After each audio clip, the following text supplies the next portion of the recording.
Hello and welcome to Cloverdale High School.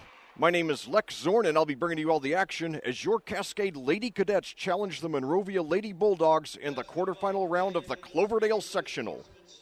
Well, it was a very rough regular season for your Lady Cadets who enter this game with a record of 4-17, having lost 4 starters to graduation, including 2 current college players, and having lost their only remaining starter due to injury, and having no seniors in the starting lineup. But even though they don't have many wins to show for it, Cascade did play better in the second half of the season and took much better care of the basketball, which plagued them very badly through the first 11 games. Tonight, Cascade tries to extend the season and continue building their momentum against the Monrovia Lady Bulldogs, who have a much better record at 12-10, but who beat Cascade by only 3 points, 39-36, back on December 11th. Now, so far, the best player on Cascade has been 5'11 sophomore Hallie Cansdale. She's second on the team in scoring with 8.9 points a game, while leading the team with 8.9 rebounds a game and shooting a team best 49% from the field. 5'10 junior Carly Gibbs leads the team in scoring with 9.8 points per game, as well as 5 rebounds and 1.8 steals per game. 5'5 junior Bella Mahan averages 6.2 points a game and has established herself as a strong three-point threat over the last few weeks. 5'6 sophomore Emma Parsons averages 5.2 points and a team-high 1.9 steals per game. And 5'4 sophomore Juliana Schmidt averages 4.2 points and 5.4 rebounds per game. However, Emma, Juliana, and Carly are all averaging over 4 turnovers per game apiece. Meanwhile, Monrovia has a solid, balanced starting lineup that is led by 5'8 senior Michaela Swafford, who averages team highs of 14.7 points and 2.7 steals per game. In addition, 5'5 junior Madison Payne averages 11.7 points and 1.8 steals per game. 5'9 junior Mallory Willett averages 5.1 points and 4.2 rebounds per game. And 5'10 senior J.C. Whalen averages 5 points and a team-high 4.6 rebounds per game. And 5'6 sophomore Grace Whitaker averages 4 points per game. Cascade's head coach is David Carpenter, who's 49-45 in his 4th season with the Lady Cadets. Monrovia's head coach is Kevin Rounds, who's 31-37 in his 3rd season with the Lady Bulldogs. At this time, we'll take a short break for a few words from our sophomores. At this time, we'll take a short break for a few words from our sponsors, and then we'll be back with the opening tip-off. Cascade Speedway, Cascade Monrovia tournament action coming at you live. Next. The Cascade High School Athletic Department simply would not be able to operate without the financial support of our business partners. We would like to recognize and thank them for their generosity.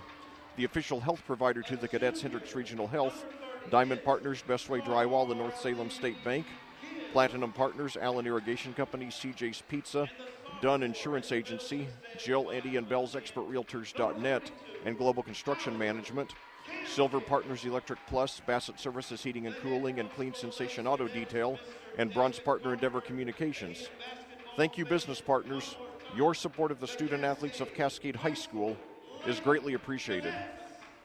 Well, back here at Cloverdale, we're about to start the opening game here of the playoffs with your Cascade Lady Cadets, hoping to get only their 5th win of the season.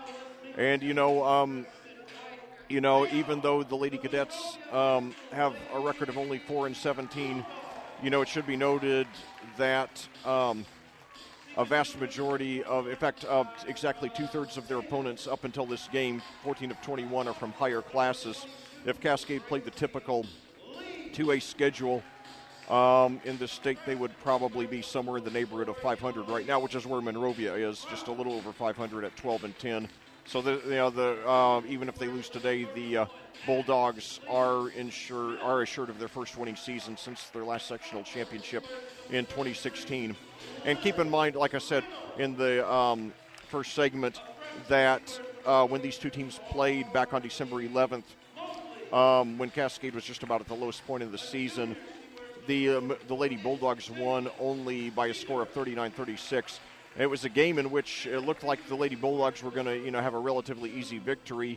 They led with 5:03 to go by 14, and they led in the last 2.5 minutes by 9 before Cascade went on an 8-0 run, cutting the lead to 1, and the final margin ended up being 3.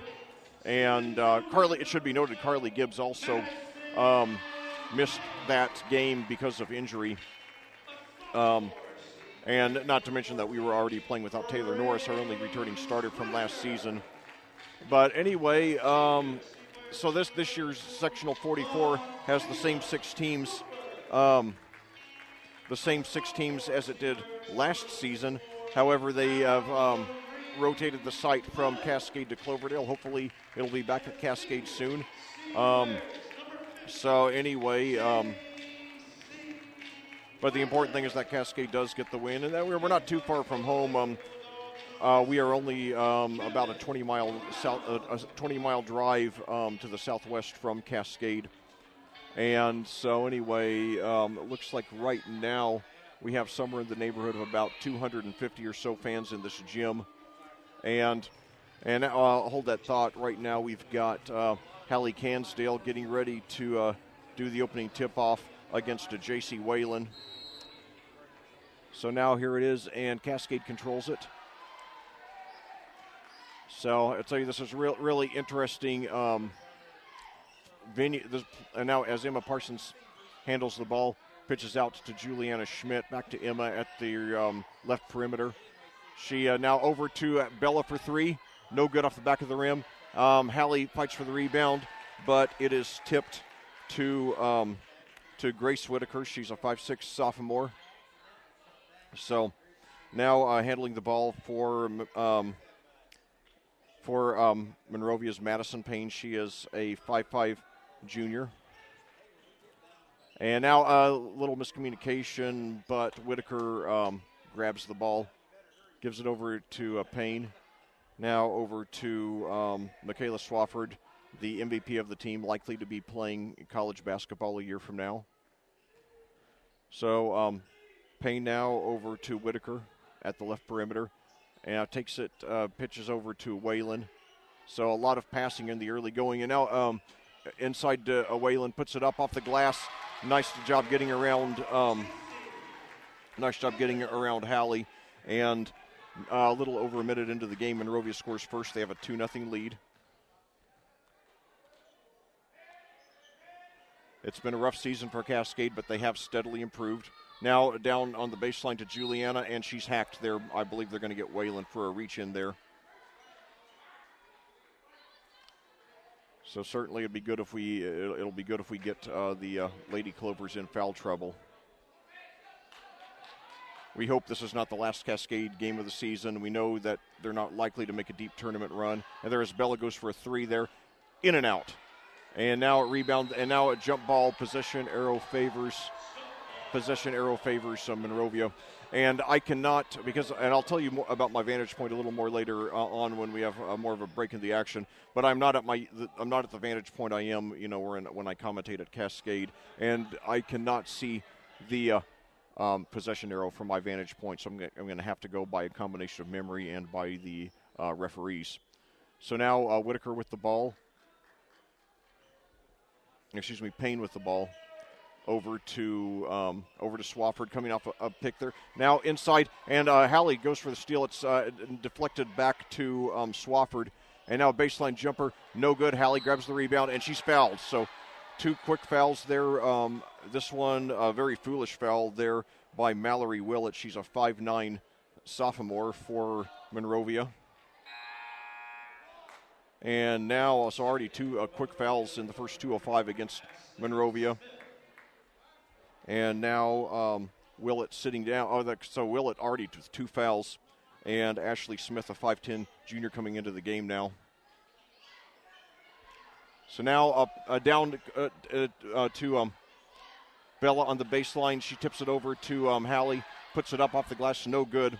And now Monrovia bringing it down again. Cascade's had a hard time scoring consistently on the season.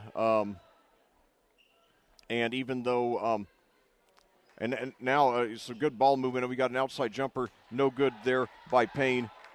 And Cascade comes away with the rebound. So Emma Parsons with the ball now over to Juliana. And now it's tipped, but Emma saves it over to Juliana. Now now inside to Hallie, pitches back out. Free throw line jumper is good. That was by Parsons. So we're tied at 2. And now Cascade going for a steal. We got it. So now we got 2-on-1 to the basket. Gives it over to a wide-open Juliana, and she puts it in. Cascade's got its first lead. 4:44 to go here in the first quarter. Coming at you live from Cloverdale. And there are points so far by 2 girls who don't get a lot of them. So that's a very good sign. But we've had a hard time. We got a whistle at the other end.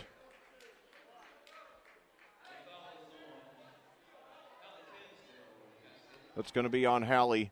That's her team first. We got to make sure we don't get her in foul trouble. She's one player I think we absolutely need if we're going to pull this one out. So now Payne with the ball. Gives it over to Swafford, the best player on the team. Now about to Payne near the midcourt line. Now over to Whitaker, back to Payne. Now over to Ashley Smith. So now a backdoor cut, and Ashley Smith puts it up, no good. Hallie the rebound. And now Cascade trying to build on that lead. Olivia now over to Bella for 3. No good, off the rim. And Smith the rebound, gives it up to Swafford. Takes it down, a three-pointer, in and out. Hallie the rebound. She's already grabbed 3 in the early going here. I like the way Hallie's attacking the board. She's done a good job of that all season. And boy, we need her to play the game of her life tonight. And now a kicked ball there. Cascade retains possession. 3:35 to go here in the first quarter. They have a 4-2 lead here. Trying to get a tournament win. Lady Cadets came to play tonight. It's been a painful season in which Cascade's shown a lot of promise, but they've had a hard time, finishing up games. And now Carly drives to the basket, and they're going to get her. I think they said she pushed off. I was hoping she was going to go to the line for a chance to get a couple of free throws, but it's not to be this time at least. So now Whitaker over to Payne, gets it past midcourt, double teamed. Now finds a hole, pitches down to Whalen, no good off the glass. Fight over the rebound, jump ball possession arrow favors Cascade. 3:12 to go in the first quarter. Lady Cadets lead 4-2. First round of the playoffs here. The winner to play Western Boone on Friday night at 6 o'clock. But certainly, after only 4 regular season wins, a tournament win against anybody would be huge for Cascade. And Monrovia is certainly a decent team at 12-10. Unlikely, however, that they're going to be taking this game lightly, as good as well as we played against them, playing one of our better games of the season in every category except for ball handling. We handled the ball very poorly in that game, which cost us the game. And like I said, we were playing without Carly Gibbs. But nevertheless, we did lose only by 3. So now a running baseline shot by Emma, no good. And now at the other end, however, a hurried shot there by Swafford. I think she was going for the contact, didn't get it. Now Cascade at the other end, sloppy pass, however, Emma trying to get it into Juliana for the layup, but it goes out of bounds to Cloverdale. That was Cascade, was plagued by passes like that the first 11 games of the season, culminating with their 33 turnover performance on my birthday, December 14th, at Owen Valley. They have gotten better since then. Still have a long way to go in that department, but certainly have come a very long way, and if they improve through the offseason on that the way they have over the last 6 weeks, there as Ashley Smith puts in a short bank shot to tie it. It will be very good next season. And now this Cascade asleep on the inbounds pass. Swafford stole it and put it in, and now suddenly Monrovia's got the lead, 6-4. So now Emma for 3, in and out. However, rebound there, and finally. There's a very aggressive move there, and Bella was fouled there by Leah Craig, who's a 5'9" senior for the Lady Bulldogs. 2:04 to go here in the first quarter. Monrovia 6, Cascade 4. Lady Cadets hanging tough here, trying to get a tournament win. And now inside to Carly, thinks about a 3, but then pitches over to Emma. Drives in, takes a 10-foot jump shot, no good. And now Monrovia has a 2-point lead in the ball, 1:52 to go now in the first quarter here. Swafford with the ball back over to Payne. She takes it back near the midcourt line, but she's standing on the clover at the middle of the court now. Cloverdale. The host school is the Clovers. So now inside to Wayne at the free throw line, pitches out. And now over to Swafford for three. No good. And the rebound, wow, it's saved by, great. I didn't catch who got it, but now a jump shot there by Swafford. Again, no good. And Hallie this time chases down the rebound, but I think, she traveled. I think she was just, she just wasn't able to stop her momentum because she was running very hard at that.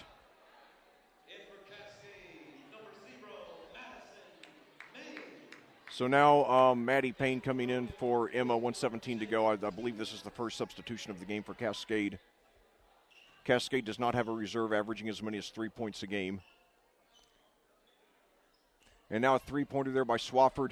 Air ball, and Carly pulls down the rebound. Down to Juliana, wide open down court, and she puts it up too hard. And then on the rebound, Maddie's fouled. I think it's going to be over the back against Kira Davis, a 5'5" junior for Monrovia. So that's the fourth foul against the Lady Bulldogs versus only one for Cascade. 1:02 to go here in the first quarter. Monrovia 6, Cascade 4. Coming at you live from Cloverdale. And now on the inbounds pass, Maddie for three. No good off the side of the backboard. Swafford brings it up. And now she goes for another three, and this time she hits it. So suddenly it's a 9-4 Monrovia lead. Swafford has the last 5 points, and it's a 7-0 Monrovia lead. Now Cascade's got to settle down here. And now a three-pointer by Carly. No good off the rim. Cascade going for a lot of threes early. Haven't hit any of them yet. The rebound goes out of bounds to Cascade. 37.8 seconds to go. 6:15 your time of day. School has already been canceled at Cascade for tomorrow because of the expected very cold temperatures. And now into Maddie Mays. I thought she was hacked, but anyway, now she gives it over. Three-pointer is good. That was Bella Mahan. Boy, did we need that, ending a 7-point Monrovia run, cutting the lead to 2. 9-7 now, 22 seconds to go here in the first quarter. So now Swafford thinking about another three. She does take another three from about NBA distance. No good. Hallie pulls in the rebound. And now 4 seconds to go. And now suddenly Carly bringing it down, puts up a three at the buzzer, and it is no good. Off the back of the rim and off the backboard in the front of the rim. So after one quarter of play here in the tournament opener, Cascade hanging on. They trail Monrovia by a score of 9-7 here on audiosportsonline.com. We'll be back after these words from our sponsors. The Cascade High School Athletic Department simply would not be able to operate without the financial support of our business partners. We would like to recognize and thank them for their generosity. The official health provider to the cadets, Hendricks Regional Health. Diamond Partners, Bestway Drywall, and North Salem State Bank. Platinum Partners, Allen Irrigation Company, CJ's Pizza, Dunn Insurance Agency, Jill, Eddie, and Bell's ExpertRealtors.net and Global Construction Management. Silver Partners, Electric Plus, Bassett Services, Heating and Cooling, and Clean Sensation Auto Detail, and Bronze Partner Endeavor Communications. Thank you, business partners. Your support of the student athletes of Cascade High School is greatly appreciated. Well, back here at Cloverdale, we're about to start the second quarter of this playoff opener with your Cascade Lady Cadets trailing the Monrovia Lady Bulldogs by a score of 9-7.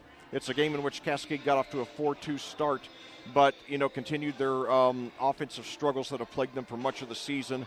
Monrovia went on a 7-0 run, the last 5 of them coming by leading scorer Michaela Swafford, before Cascade did finally answer with a three-pointer in the last minute by Bella Mahan, bringing us to our current score of 9-7. Monrovia has the ball first to start the second quarter. Madison Payne over to Grace Whitaker.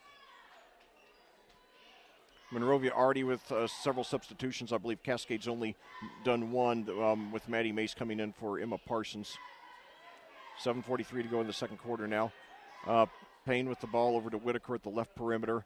Back to Payne at the top of the key. She drives into the lane now, puts it up off the glass too hard. Hallie the rebound. And so Cascade still very much in this game, only down by 2. Over to Carly, brings it down, puts it up and in. Nice hook there. So already 4 Lady Cadets have scored, and we're tied at 9, a 5-0 run by Cascade. 7:15 to go. Lady Cadets clearly came to play, clearly trying to extend their season. And, any tournament win would be huge this year. And now Whitaker thinks about a three. Now she pitches over. A long three is no good there from the corner, right into the arms there of Juliana. She pitches down court to Carly. Too much on it, however, and it goes out of bounds to Cloverdale. It's a bad pass, although I believe it's the only second bad pass I remember Cascade making in this game.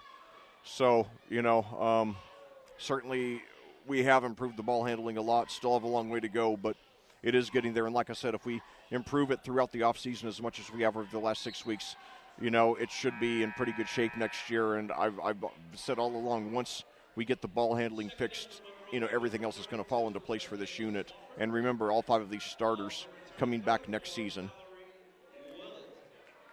Jalen Teeters, by the way, was the one who took that long three for Monrovia on the last possession. So now inside to Payne, 6:45 to go here in the second quarter, all tied up at 9.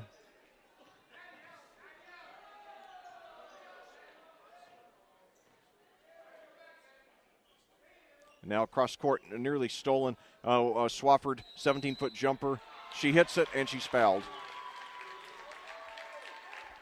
So Swafford with a game-high 7. She has 7 of her team's 11 there, and she'll go to the line to complete a 3-point play.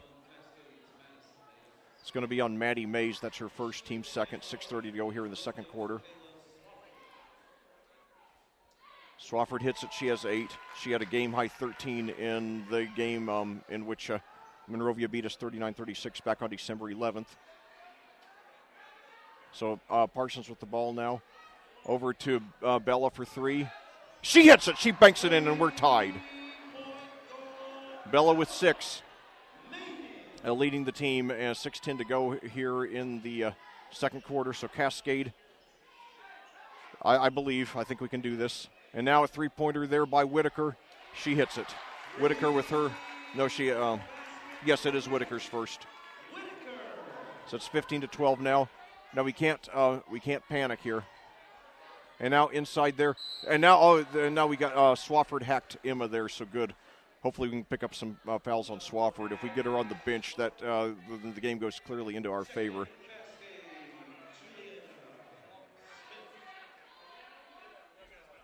(15-12) Monrovia leading, 5:48 to go here in the second quarter. Coming at you live at Cloverdale. Now inside. It's miscommunication. Swafford steals the inbounds pass, and she's fouled there. It's total lapse of communication there.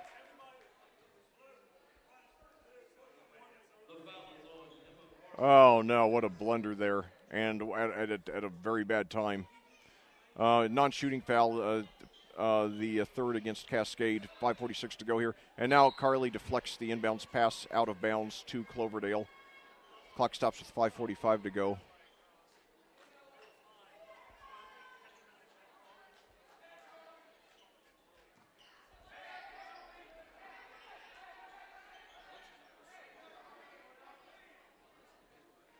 So 5:35 to go.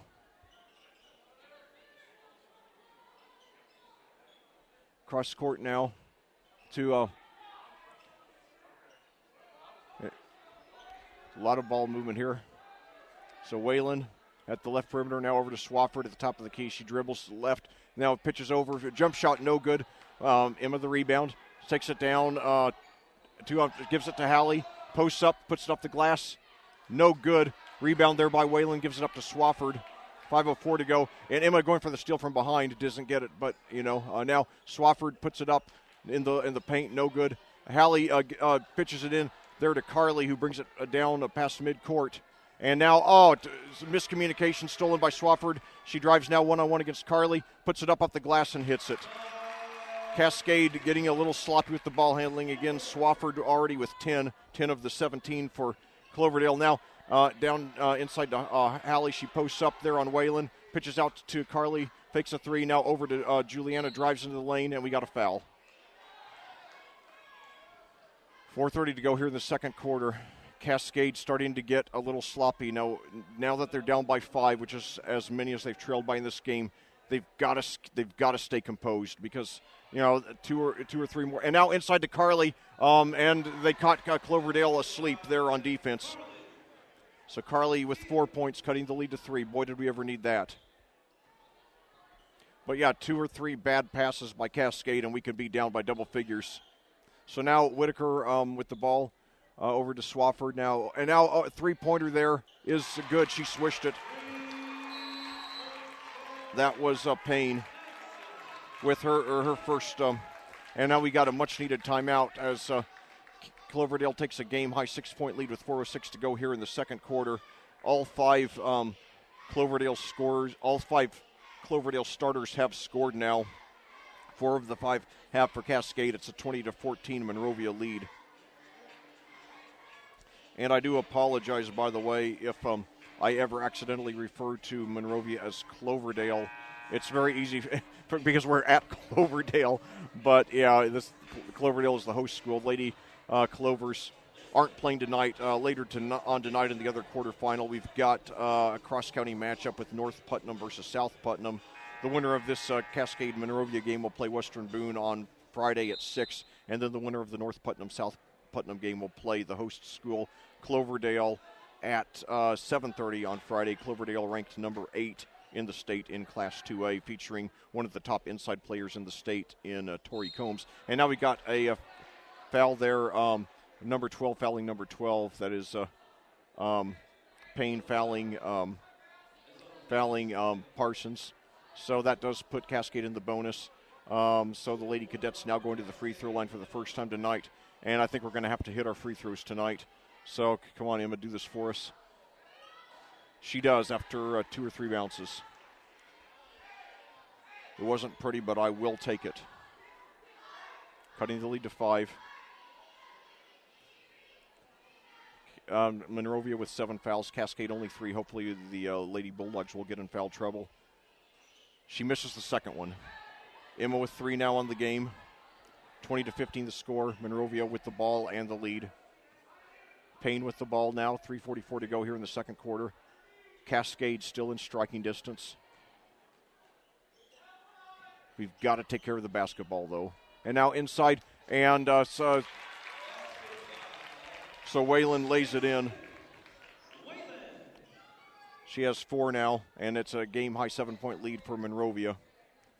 So now out to Juliana, fakes the 3. I thought she was hacked there. No call, however. Now over to Emma. Now pitches it over to Hallie, puts it up off the glass, and she hits it. So Hallie Cansdale with her first points of the game, cutting it to 5. Now every starter for both teams has scored now. 22-17. Monrovia leading 2:56 to go here in the second quarter at Cloverdale. Quarterfinal round of the sectional. And now a nice steal attempt there by Carly. And it's we got a backcourt violation against Cloverdale. So the Lady Cadets now have the ball trailing by 5, 2:49 to go here in the second quarter. We got a shot here. So now Bella over to Emma, back to Bella, over to Carly. Now spins around, drives to the basket, puts it off the glass. No good. Hallie tries to get the rebound, but it's tipped over to Swafford. Nice behind the back dribble. She takes it past midcourt. 2:28 to go now in the second quarter. So Payne with the ball. Now dribbles into the lane, puts it off the glass, and she hits it. Madison Payne with 5. And now Bella with the ball down at the baseline. Over to, and now near steal there, but Emma hangs onto it. She drives to the basket, I think looking for contact, doesn't get any. Swafford comes up with it, 1:58 to go in the second quarter now. Monrovia with the ball at a 7-point lead. Things starting to get nerve-wracking for Cascade. They're not out of it yet, but, you know, they've got to get something going. They've got to take care of the ball. They've got to take good shots. And now a steal there. Over down to Carly, brings it past midcourt. Takes it all the way to the basket herself, puts it off the glass too hard, however. Juliana, the rebound, puts it up. She draws the foul. Almost had a chance for a 3-point play. Nevertheless, she will go to the line for 2. 1:35 to go here in the first half. Monrovia 24, Cascade 17. It's win or go home for Cascade. So Juliana, come on, you got to hit both of these, please. She hits the first. She has 3 now. Every starter for each team has scored. No bench players have scored yet. Monrovia is substituting far more. I think Cascade is just going all out to win this one, and Lady Cadets do not have a deep bench. Should be better next year, especially if we get a healthy Taylor Norris all season. So now the referee gives the ball back to Juliana. So no good. Fight over the rebound, and Cloverdale comes up with it. 6-point lead and the ball. It was Kira Davis who got, and now a three-pointer. Air ball out of bounds to Cascade, 1:25 to go. Cascade. 24-18. So now Carly with the ball, fakes a three over to Emma. Now cross court over to Bella for three. In and out. And knocked out of bounds to Cloverdale. 1:09 to go in the half. 24-18, Monrovia leading. Lady Cadets started off 0-6, then won 3 in a row, then lost 8 in a row. Finally broke the losing streak a couple of weeks ago against Cecina, and then closed out the regular season losing their last 3. A game against Plainfield was canceled because of bad weather. So now Swafford with the ball, a minute to go. She has a game-high 10. Gives it over to Whitaker. And now a near steal there by Carly. And now the ball knocked out of bounds to Monrovia, 49.2 seconds to go. 6:30 your time of day. So now Madison Payne coming in for Kira Davis. And now a jump shot there by Whitaker is good. And it's an 8-point lead there by Monrovia. So Cascade really needs to get some points here before we go into the locker room. So now Carly drives to the basket, puts it up right-handed, no good. Hallie the rebound. She hits it and she's fouled. So Hallie Cansdale going to the line for with a chance for a 3-point play. The MVP of this team this season would either be Hallie or Carly. I would give it to Hallie by a slight margin, but very slight. Both players should be much better next season, especially after this season as starters under their belts. So that cuts the lead to 5. Hallie with 5 points now. 27 seconds to go. So Madison with the ball. Madison Payne guarded by Emma Parsons. 18 seconds to go. Wouldn't surprise me at all if Monrovia held it for the last shot. 14 seconds to go now. Madison with the ball, 10 seconds. Now looks like she's trying to set something up here. Now we got a pick there by Ashley Smith. Jump shot by Payne, no good. Hallie the rebound, and that's it. So Cascade still hanging tough. At your score at halftime here in the playoff opener. Monrovia 26, Cascade 21. We'll be back after these words from our sponsors on audiosportsonline.com. The Cascade High School Athletic Department simply would not be able to operate without the financial support of our business partners. We would like to recognize and thank them for their generosity. The official health provider to the Cadets, Hendricks Regional Health. Diamond Partners, Bestway Drywall and North Salem State Bank. Platinum Partners, Allen Irrigation Company, CJ's Pizza, Dunn Insurance Agency, Jill, Eddie, and Bell's ExpertRealtors.net, and Global Construction Management. Silver Partners Electric Plus, Bassett Services Heating and Cooling, and Clean Sensation Auto Detail, and Bronze Partner Endeavor Communications. Thank you, business partners. Your support of the student athletes of Cascade High School is greatly appreciated. Well, back here at Cloverdale, where your Cascade Lady Cadets are trying to make sure that their season does not end tonight. And they still have a fair shot at this. At halftime, they trail the Monrovia Lady Bulldogs by a score of 26-21. It's a game in which Cascade got off to a 4-2 start. Then Cloverdale went on a 7-0 run, which Cascade then matched to tie it at 9. And since it was tied at 12, Monrovia has been chipping away little by little. They haven't had any huge runs, but Cascade has made about 3. Cascade made about 3 bad passes in the second half. Took a couple of forced shots that helped Cloverdale pull away, but every time it looked like Cloverdale was going to put the game out of reach. Cascade always came back strong. In the last 30 seconds or so of the half, Hallie Cansdale made a three-point play, cutting the lead to its current margin of 5 after Cloverdale, had pushed it to a game-high 8. So this is a game in which, Cloverdale, neither of these teams are very deep, and it says a lot that all five starters for each team have scored, and yet no reserves have scored. And I think also both of these teams realize that, they just have to go all out. It's win or else.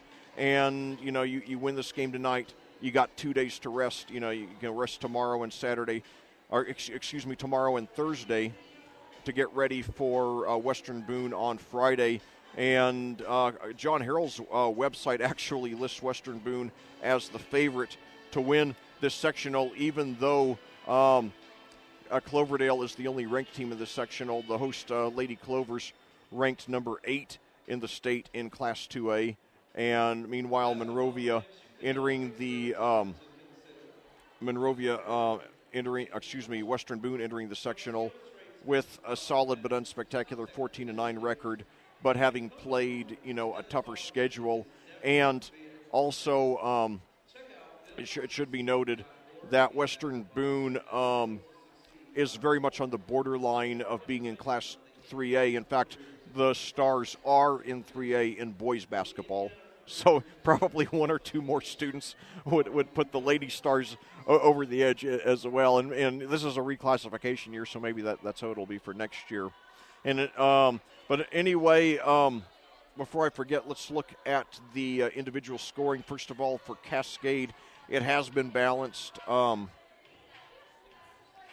It has been balanced. Bella Mahan leads the team with 6 points, coming all on three-pointers. Hallie Cansdale has 5. Carly Gibbs has 4. Emma Parsons has 3. And Juliana Schmidt has 3. Meanwhile, for Monrovia, Michaela Swafford has 10, a game high. And then Madison Payne has 5. Grace Whitaker has 5. J.C. Whalen has 4.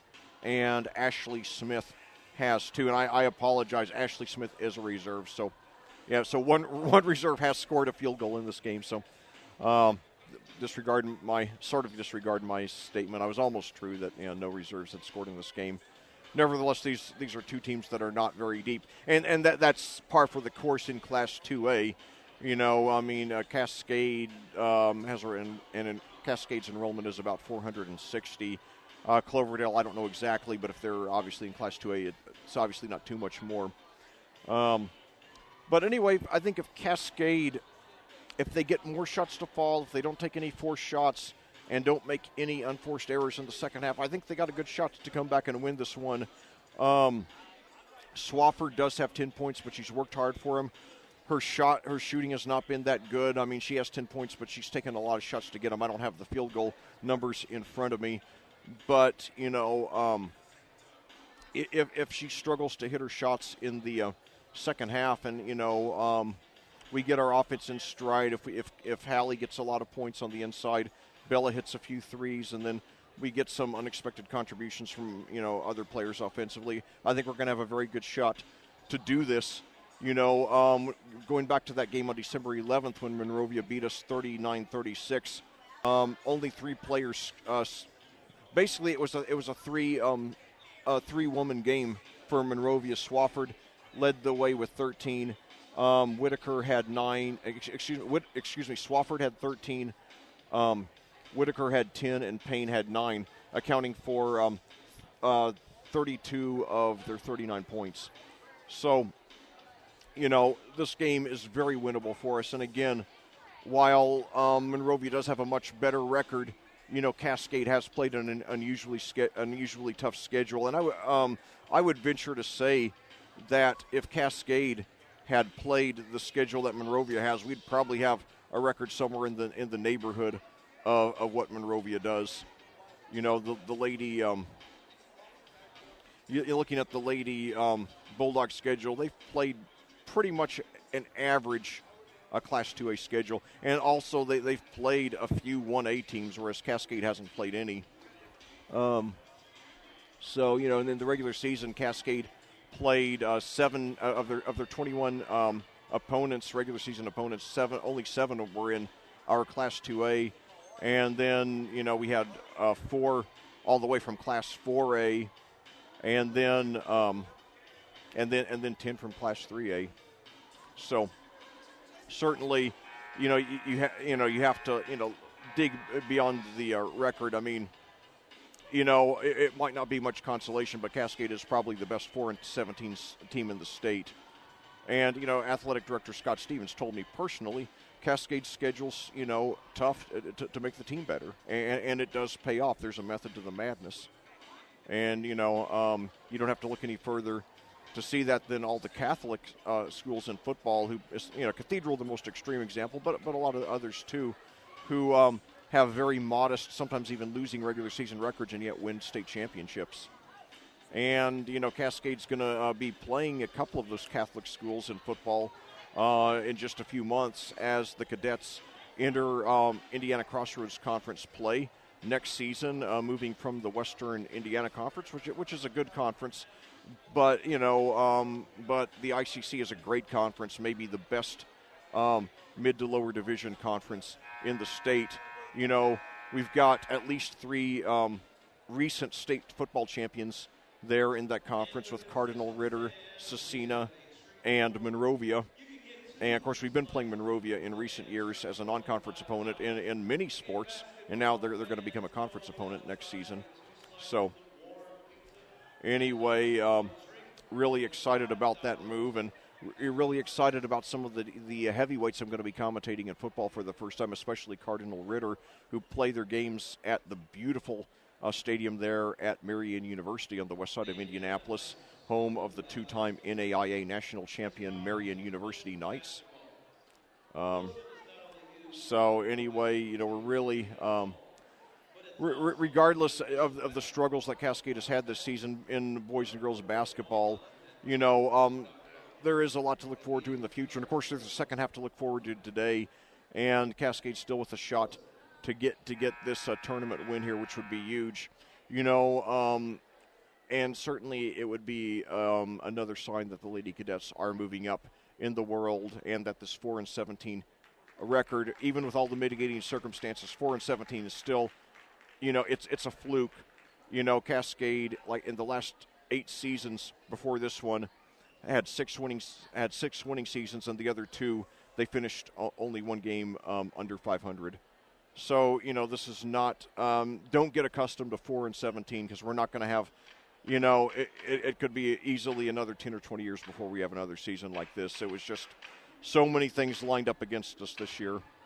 So now 15 seconds left on the halftime clock. So getting ready for the second half here.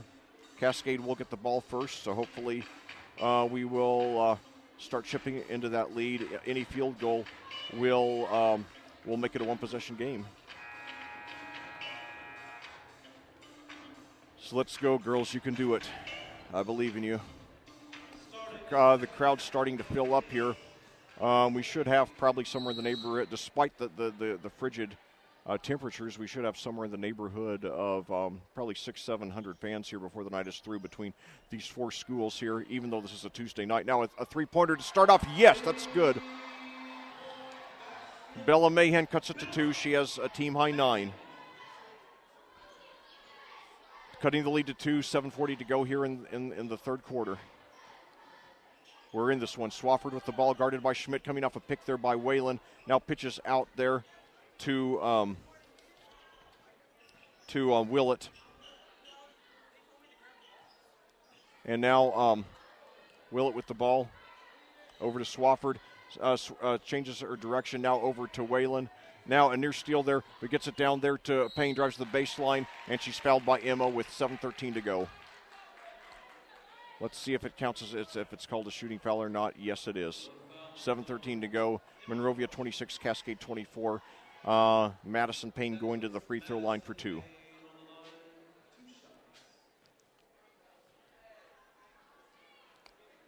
First one is up and no good. And I'll tell you, Payne is lining up about a foot behind the, well, at least for that shot, she lined up about a foot behind the free throw line. And now she's dribbling. And now, okay, she's stepping up now close. Now she's just behind the line. Now she steps back about a foot again and releases it. She hits the second one. Cutting that builds the lead to 3, but it's still a one-possession game. 7:10 to go here in the third quarter. Monrovia 27, Cascade 24 coming at you live at Cloverdale. And now Emma over to Juliana. Now cross court now. Inside to Hallie. She posts up on Waylon. Puts it up. No, and now jump ball possession arrow favors Monrovia. 6:56 to go. I was hoping there would be a blocking foul against Waylon. And now inbound pass goes to Payne, but she loses control, but gets it over to Swafford. Nice behind the back dribble. Now out to Whitaker. So Whitaker with the ball. And now a near steal there by Emma, and Waylon gets it, pitches back out to Whitaker. Now over to Payne drove to the basket. It was knocked out of bounds to Monrovia.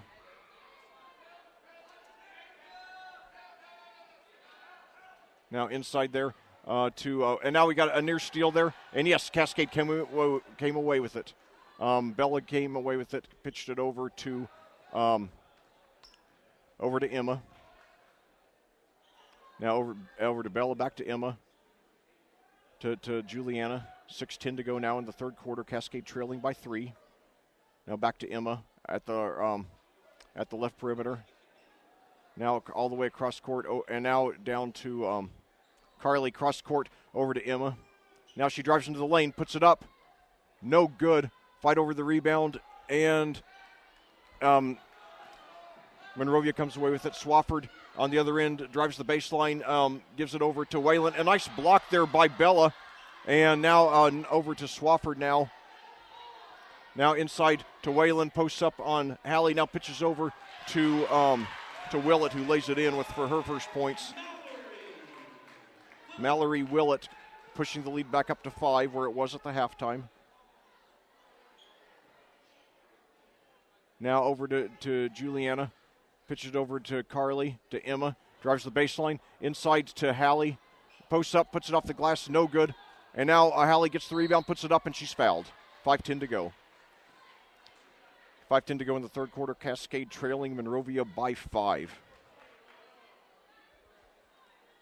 Hallie, 5 points in the first half, including a very big three-point play in the last minute that helped give us some momentum back. First one is up. Is good. She swishes it. Good job. Cutting the lead to 4. 5:10 to go.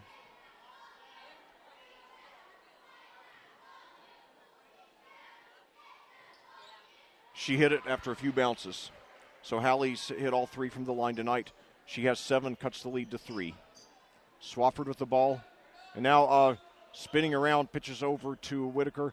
Now over to Payne. Bobbles it, but maintains control. Dribbles back onto the Clover. Now over to Whitaker. 4:52 to go here in the third quarter now. Over to Waylon, to Willett. Guarded by Gibbs now. Over to Payne. To Whitaker, fakes a 3. Now over to Swafford. Behind the 3. Goes into the lane, puts it up. No good. And rebound there by Bella. She gives it to Emma. Brings it past midcourt. Now down to Juliana. Drives toward the baseline. Pitches across court to Bella for 3. No good. Air ball into the arms of Willett. 4:21 to go. That would have tied it had she hit it. We're still in this one, though. A little over a quarter and a half to play. Swafford with the ball now. Over to Payne. Coming off a pick there by Waylon. Drives to the basket. A nice job by Hallie coming over to guard against the drive. Now Swafford drives, and I think she drew a foul there with 3:58 to go here in the third quarter. Monrovia 29, Cascade 26. Swafford, who has a game-high 10 all in the first half, will be going to the free throw line now for 2. The foul is on Juliana, her second, team second. First one is good, so it's a 2-possession lead again. Swafford with a game-high 11.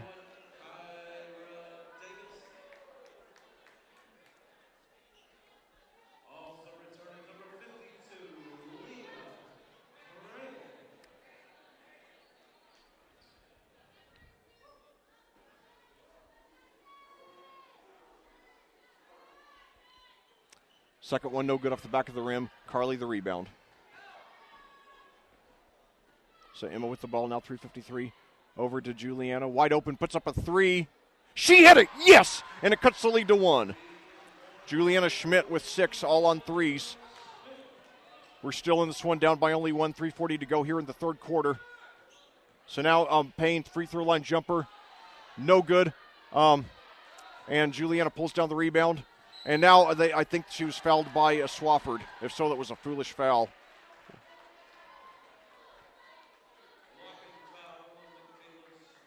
Yes, good. That's on Swafford. Unfortunately, only her second. Hopefully we'll get her in foul trouble, but we'll see. We need all the breaks we can get in this one. Cascade with the ball trailing by 1. Any field goal will put us in the lead. So Juliana fakes the 3. Now pitches out to Hallie. She's on the baseline near the three-point line. Drives to the basket. Pitches back out. Now over to Juliana. Fakes a 3. And now inside to Hallie. Puts it up. Turnaround jumper. I think it was partly blocked there. How Cascade comes away with the rebound. Now a 3. No good after a couple of bounces. And I believe it was, Swafford comes away with the rebound. Brings it down court. Changes directions a couple of times, 3 times, and now puts it up, gives it up to Willett, and she lays it in, pushing the lead back up to 3, 2:51 to go. Willett with 4 now, 32-29 lead. And now at the other end, down to Hallie, turnaround bank shot, no good. Rebound there, controlled by Craig, 2:36 to go. So Monrovia now with the ball and a 3-point lead here. 2:30 to go here in the third quarter. Cascade trying to get what would be a very big tournament win, especially after a rough regular season. So Craig now near the 3-point line, pitches over. A wide open jumper there by Payne. She nails it, and that pushes the lead back up to 5 after Cascade had it down to 1. So now we got a timeout here. It's been a very balanced attack there by Monrovia. 6 players have scored, led by Michaela Swafford with 11. Cascade has cut it to 1 here in the third quarter, but they've just got to get over that hump. They have played pretty well. They've done a lot of what I said they needed to do at the half. And, hopefully the 3-point success in this game, Bella Mahan has 3 successful 3-point field goals. Juliana has 2. Hopefully, that'll draw enough defensive attention that it'll leave Hallie open for some easy points on the inside. And we've taken pretty good care of the basketball here in the third quarter as well. We got a shot at this one. We got to have some luck, too. 2 threes, and now a 3-pointer wide open. Too much on it, however, and Swafford pulls down the rebound. Swafford has been all over the place tonight. I'm sorry, that was Whalen, excuse me. Although Swafford still has been all over the place tonight. She does not want this to be her last high school game, and certainly she has a very good shot to be playing college ball a year from now. Now drive to the basket by Payne. Beautiful job is changing directions, but no good. And then at the other end, Emma puts it up. 2 is forced, however, and now Payne comes away with it. And now beautiful job chasing it down from behind by Juliana, knocking it out of bounds, stopping what might have been an easy layup there by Payne. So Monrovia taking it out of bounds, 1:33 to go here in the third quarter, and a 5-point lead. We need a stop here, and that shot was forced there by Emma. We have not taken a lot of forced shots in this game, but that was one of them. And now on the end, now while driving to the basket, there Smith loses it out of bounds to Davis loses it out of bounds. And now Dixie Short, one of the 2 seniors, coming in for Mahan. 1:30 to go. I believe this is the first time that either of the seniors have played in this game. Taylor Mays being the other.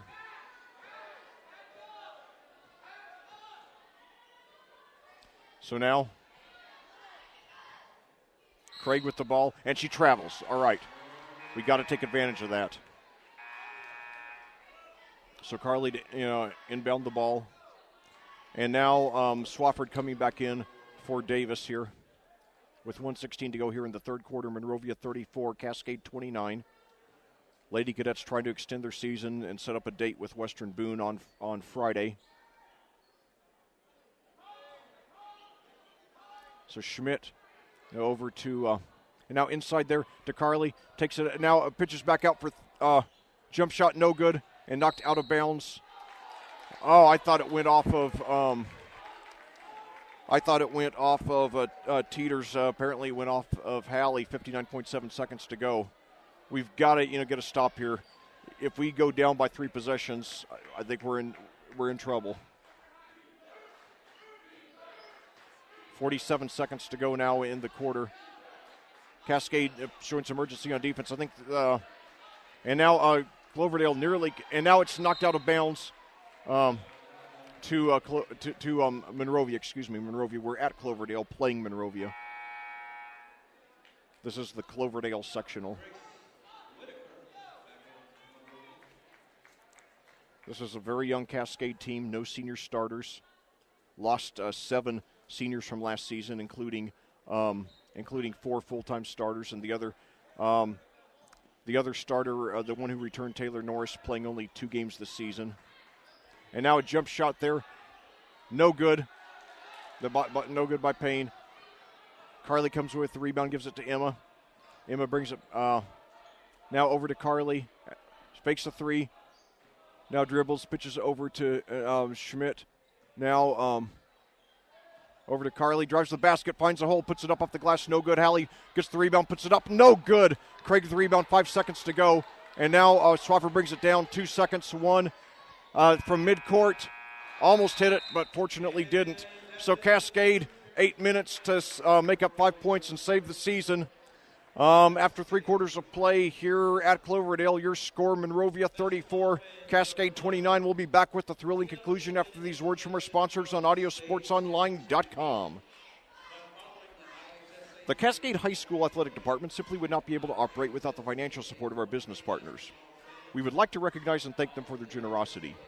The official health provider to the Cadets, Hendricks Regional Health, Diamond Partners, Bestway Drywall, and North Salem State Bank, Platinum Partners, Allen Irrigation Company, CJ's Pizza, Dunn Insurance Agency, Jill and Ian Bell's ExpertRealtors.net, and Global Construction Management.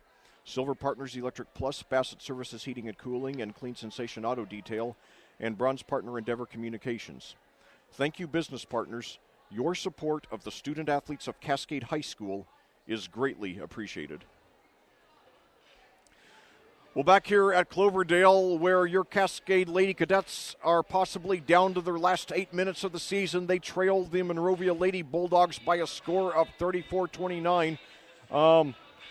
After the score was 12-12 in the early going, Cloverdale threatened to pull it away. They've gotten it up to as much as 8, but Cascade keeps on striking back.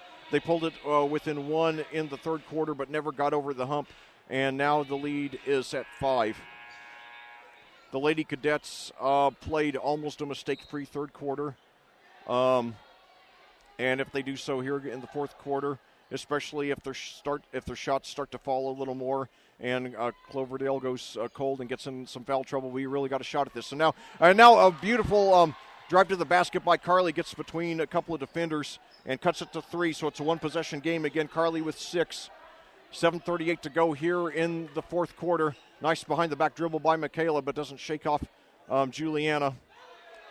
So now Whitaker with the ball, pitches inside to Whalen, and she lays it in, pushing the lead back up to 5. Whalen with 6 now, 36-31 your score. Juliana with the ball. She's hit a couple of threes tonight. And now a 3 there by Bella. No good off the rim. And now, they're saying that I thought it was out of bounds on against Cloverdale, but apparently it's ruled that she was pushed out there by Dixie. So 7:08 to go here in the fourth quarter. Monrovia with the ball and a 5-point lead coming at you live here on Cloverdale. This is the first game of the sectional. Payne with the ball now, guarded there by Bella. Inside to Whalen around the free throw line. Now back out to Willett. 6:48 to go. And now the ball tipped loose there. However, Whitaker saves it for Monrovia. Payne with the ball now, guarded by Juliana, who tips it and commits the foul. That's the fourth Cascade foul here of the second half. Juliana's third, coming with 6:37 to go in the fourth quarter. Monrovia by 5. And now at the other end, Swafford with the ball. And now it gives it over to Payne, puts it up, drives to the basket, no good. Carly the rebound, and I believe she was fouled on the rebound. I think it's going to be on Payne. 6:22 to go now. Cascade with the ball, trailing by 5. Got to make up a little over a point a minute to save the season, and that goes against Payne, and that is her third. It'll be great if we get her fouled out. Lady Bulldogs in a 2-3 zone. Juliana with the ball over to Emma. Drives down to the baseline, brings it back out. Pitches over now to Dixie Short. Now over to wide open for 3 by Juliana. She hits it, and we're within 2. We're in this. Juliana now at three successful three-point shots on the game, cutting the lead to 2. And now we've got, I think they're going to get Dixie for a reach in there. 5:51 to go in the fourth quarter. Monrovia leading Cascade by 2. We're in this one. That's Dixie's second, team 5th. So Swafford now inside to Whalen, posts up, turns around, no good, blocked. However, she gets her own rebound, gives it up to Willett, who puts it in, and it's a 4-point lead now for Monrovia. And now Emma drives in, and I believe they're going to get Whalen for the foul there. With 5:34 to go now, good. We need Hallie back in there for the rest of the game. She replaces Dixie. And the foul there on Whalen, her first. Now inside now to now Carly gets it now over to Bella for 3. No good. Carly the rebound, however, puts it back up. No good. Gets her own rebound, puts it up. She hits it and she's fouled. Yes. So Hallie Cansdale, if she hits this, it'll be a 1-point game with 5:25 to go in the fourth quarter. Cascade going for the tournament win here. And the intensity, the nervousness starting to crank up here. It's been a rough season, but a tournament win would make up for it. She hits it. So Hallie becomes her first double-figure score. She cuts it to 1. This is the second time in the second half. Second time in the second half we've been within 1 point, but we haven't gotten over the hump yet. We led at 4-2, and now trying to finally get the lead back when it counts most. And now a Swaffer, and she loses control, and it goes out of bounds to Cascade. A field goal will put us up. All right. It's been a balanced game. Hallie with 10, Bella and Juliana 9 apiece. And now Carly for 3, no good. And a rebound there by Swafford. She brings it down, and it's nearly stolen from behind by Emma. And we got a foul there as Swafford was driving to the basket with 4:50 to go.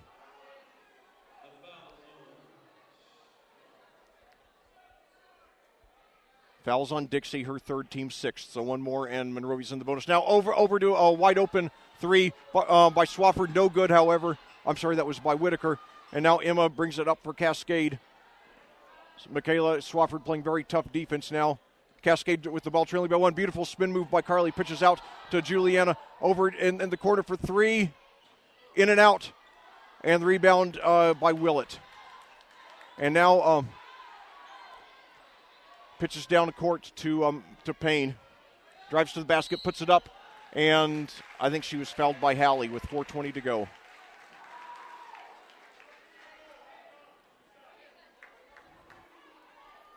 I just got a text question about being an athletic supporter. Sure, I'm sure that Cascade will, accept, support from anybody and who wants to help out these great kids here in this beautiful community of Clayton. So now the foul being on Bella, her first, team 7th. So Monrovia in the bonus, Lady Bulldogs in the bonus. However, no good on the first free throw there by Payne. Now mass substitutions for Monrovia.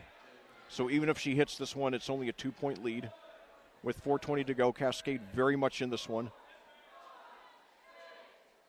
So Payne, no good. Hallie the rebound. And there was nearly a foul there by Smith. So now over to Carly, back over to Emma. For 3, no good. Into the arms there of into the arms of Teeters there. So now Madison Payne with the ball, under 4 minutes to go. And now we've got a foul there by Emma. I'm not sure that was a good foul, although Payne did miss both of them last time, and it will be a 1-and-1. That's the 8th team foul against Cascade here in the second half. 3:52 to go in the fourth quarter. Monrovia leading by 1 here in the tournament. First free throw. It's good. 2-point Monrovia lead now. 39-37. So Madison Payne with 9. Here's the free throw. She hits it, make it 10, so it's a 3-point Monrovia lead, 3:52 to go. And we got a timeout. I didn't catch which team took it, but nevertheless, we just got to, use it to our advantage. Cascade trailing by 3. Your score: Monrovia 40, Cascade 37. 3:52 to go here in the fourth quarter. It's been pretty close most of the way. Monrovia got it up to 8. At least twice threatened to pull away, but every time Cascade has come back. Twice here in the second half, they've cut it to 1. Both times then Monrovia built the lead back up, however. It's been a very balanced attack by Cascade with Hallie Cansdale leading the way with 10, followed by Juliana Schmidt and Bella Mahan with 9 points apiece. And all of Juliana's and Bella's points came on 3-point field goals. In addition, Carly Gibbs with 9 and Emma Parsons with 3. The Cascade played about a B- game in the first half. Had a few sloppy passes, especially early to midway through the second quarter. Second half, they've executed very well. I give them an A+ or B-, an A- or B+ on their execution here in the second half. They haven't gotten enough shots to fall, but it's been a very good effort and one of their best fundamental halves I've seen of the year, which gets me even more excited for next season when all 5 of these starters are going to be back with this invaluable experience of not only having started on a varsity team this year, but, returning an entire starting 5. So now Cascade trailing by 3 with the ball. Emma drives down to the baseline, pitches back out to Carly. Now drives to the baseline, puts it up, and she draws the foul. 3:29 to go. So that's the 6th team foul, the first against Smith for Monrovia, but they determined that Carly was in the act of shooting, so she'll go to the line for 2, and one more foul against Monrovia, and we will be in the bonus. Carly, she hit it, cuts the lead to 2. Carly with 7.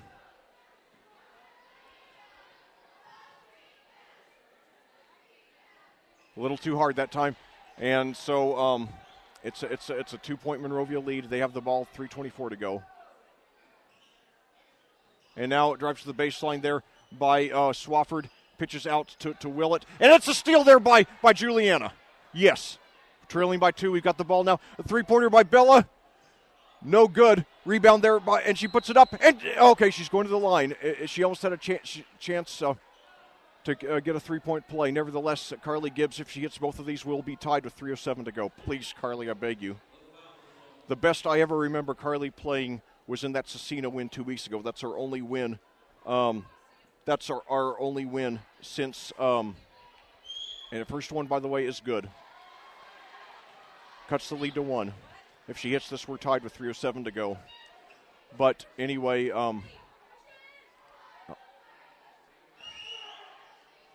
she hits it, and we're tied. Thank you so much, Carly. Thank you. 40-40, 3:07 to go. And now we got a foul there. Emma was going hard after the steal, and I guess she fouled Swafford from behind. 3:05 to go here in the game.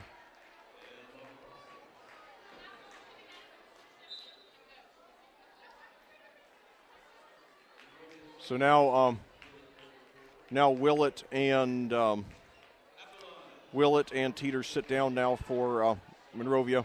And now Swafford will step to the line. She has a game-high 11, but only one here in the second half. However, she does have hit that one, and Monrovia gets the lead back. Nevertheless, those 2 free throws by Carly gave us our first tie here of the half.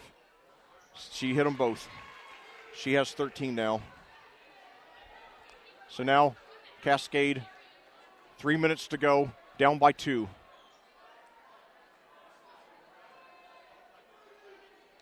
So now a drive to the basket by Carly, puts it up in the glass. She hits it, and we're tied again. Carly with a team-high 11, 42-42. 2:45 to go in the fourth quarter. Going down to the wire. Massive intensity here in Cloverdale. Tournament action. Cascade trying to extend its season. Swafford, it drives to the basket, puts it up, and she's fouled there. I believe it's going to be on Emma. And now that does puts Monrovia in the double bonus. 2:32 to go here in the fourth quarter. We're all tied up with Michaela Swafford of Monrovia at the free throw line. Her first one is up, and it is good. She swished it. She has a game-high 14.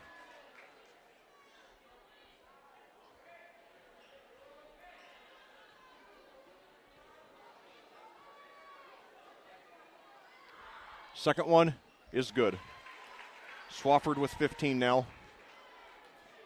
Emma brings it up, 44-42, Monrovia leading. Cascade with the ball, 2:26 to go in the fourth quarter. Winner advances to play Western Boone Friday night. Loser's season is over. Carly drives to the basket, this time no good.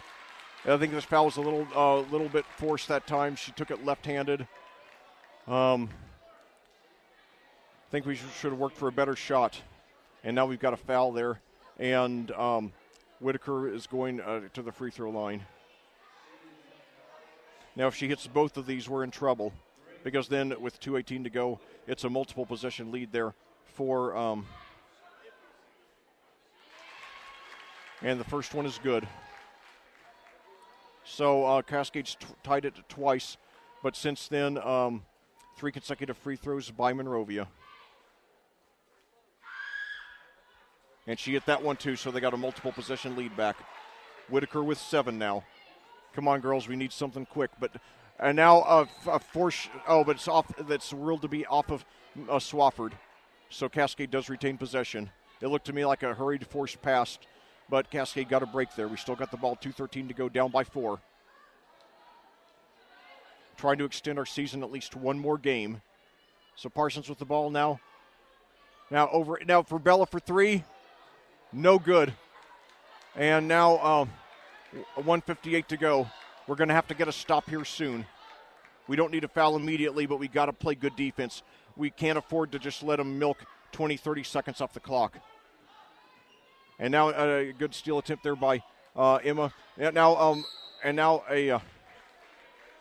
I think they're saying that Juliana kicked it. 1:43 to go now in the game. Monrovia with the ball in a 4-point lead.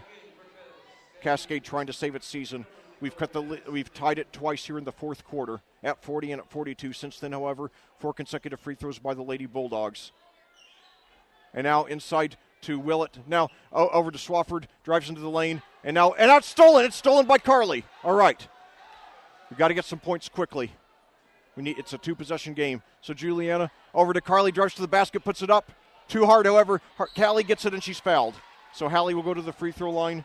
She has 10, one of 2 double-figure scores. Carly has 11, and then Juliana and Bella just under the wire with 9 apiece. Definitely easily one of the most balanced offensive games Cascade's had all season. Hallie, please hit both of these, I beg you. I know we've got a lot of big things from you ahead over the next couple of years, but she misses the first one. She's got to at least hit the second one to make it a 1-possession game. And now we got a timeout with 1:27 to go. Also, I just want to say this real quickly. I've been meaning to squeeze it in the whole broadcast, but for those of you who are wondering, the reason this is audio only is because under IHSAA rules, the IHSAA controls all video rights to tournament broadcasts. So it's audio only tonight. So sorry about that, but I hope that, hope I do a good job compensating. So now Cascade breaks the huddle, and Hallie Cansdale will go to the free throw line. She missed the first one. That was her first miss of the game. She's overall played pretty well tonight. Only a sophomore. She only played 1 varsity game as a freshman last season.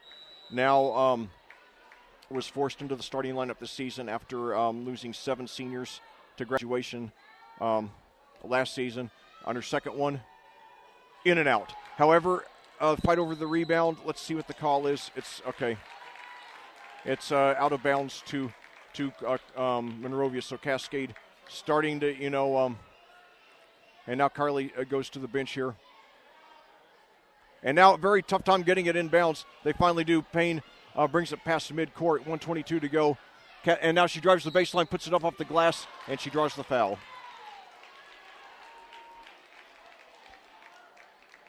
Cascade, this is something they've done, and this is a sign of a young, not so experienced team.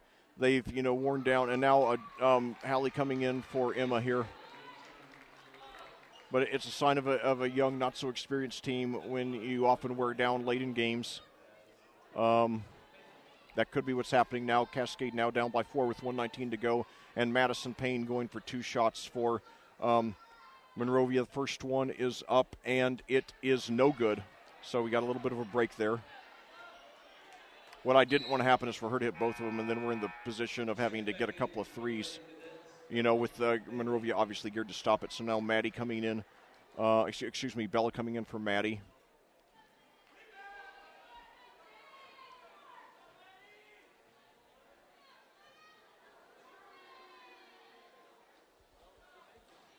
She misses it. Hallie the rebound. Gives it up to Carly. Brings it past midcourt. 1:14 to go. Cascade got to make up 4 points. And now a near steal there. But Carly gets it. Drives to the basket. She hits it. And it cuts the lead to 2. 1:06 to go. We're still in this one. Carly with a team high 13. All right. And we got a timeout here. Come on, girls. Let's get over the hump here. But I just want to say, I know that if you've listened to me over the last 3 seasons, you know that I get very emotional during these games. And I act more like a fan than a commentator, and I want it to be that way. I'm a fan first, commentator second. And you've probably noticed that I've seen very dispirited at a lot of times this year. The losing for both the boys and the girls has worn me down, but, I still love these kids. I know this is a great community, great school, great program. These kids have given a great effort this season under so many adverse circumstances, so many mitigating circumstances in their losing records, and they're still fought hard. And I hope we get this win today. But I want you to know that even if these girls lose, I'll still be just as proud of them after the way they've played tonight, after the great effort they've given. They've played one of their best games of the season, and they've played with a lot of heart. And they're going to be back with a vengeance next season, be much better. But we still got at least 106 to play in this season. Hopefully more than that. Hopefully we got more games to play this season. But now Monrovia with the ball now with a 2-point lead and a minute to play. Swafford with the ball. She's the game's leading scorer with 15, guarded by Carly. We're going to have to, we don't have to foul immediately, but we got to put some pressure on them. And now Swafford drives to the basket. Now Mays looks like she wants to come over and help. She does. Now Swafford drives down to the baseline. Now it brings it back out. Pitches over to Madison Payne. 40 seconds. We're going to have – and now Emma going very aggressively for the steal. Commits the foul with 38.5 seconds to go. No, I'm sorry. That was Maddie Mays. Excuse me. So now Carly coming over to, for some instructions from Coach Carpenter on the sideline. 38.5 seconds to go. Madison Payne going to the free throw line. She has 10 tonight. 38.5 seconds to go. Monrovia with a 2-point lead. If she misses at least one, we're still very much in this. She hits the first one, it's a three-point lead. Now, if she hits this second one, we're not necessarily out of it, but it'll be a two-possession deficit, and we'll have to show a lot of urgency on offense.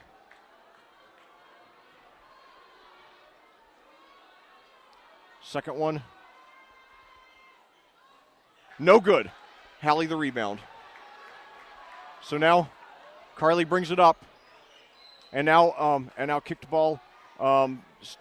Cascade retains possession. 32.1 seconds to go in the fourth quarter, trailing by 3. We don't necessarily have to go for a 3 here. If we get a wide open, look at the basket, and that might be worth doing. But now we're taking a lot of time. Carly drives to the basket and now loses control, but it's Juliana. She hits it and she's fouled. Oh, my God. She can tie. She can get a 3-point play here. Oh, my God. 20 seconds to go. Juliana going, this is the biggest moment of her life in sports. If she ties it, it'll be, and now Monrovia takes a timeout. But Juliana Schmidt, if she hits this one, will be tied with 20 seconds to go in the fourth quarter and all the pressure on Monrovia. Oh, my God. This is what you play for. This is what these girls, since they started in the Mill Creek Youth Program around second or third grade, they've been playing for this moment right here. A 4-17 regular season, but this is the tournament, so 4-17 is wiped off the books, and now it's just, it's sudden death. It's winner take all. I'm thinking right now about one of my favorite sports songs. It's a song called Sweet Victory by David Glenn Heisley. The first line of the song is the winner takes all. It's the thrill of one more kill. So Cascade, hopefully one more kill in this season. Juliana played a little bit on the varsity team as a sophomore last season. Now, probably a little bit before she was ready, has been thrust into the starting lineup now as a sophomore. She's 5'5". She has scored 11 tonight, which might be a season high. But now she's going to the free throw line, and if she hits this, we will be tied. Please, Juliana, I beg you. I'll come and personally give you a massive bear hug if you hit this.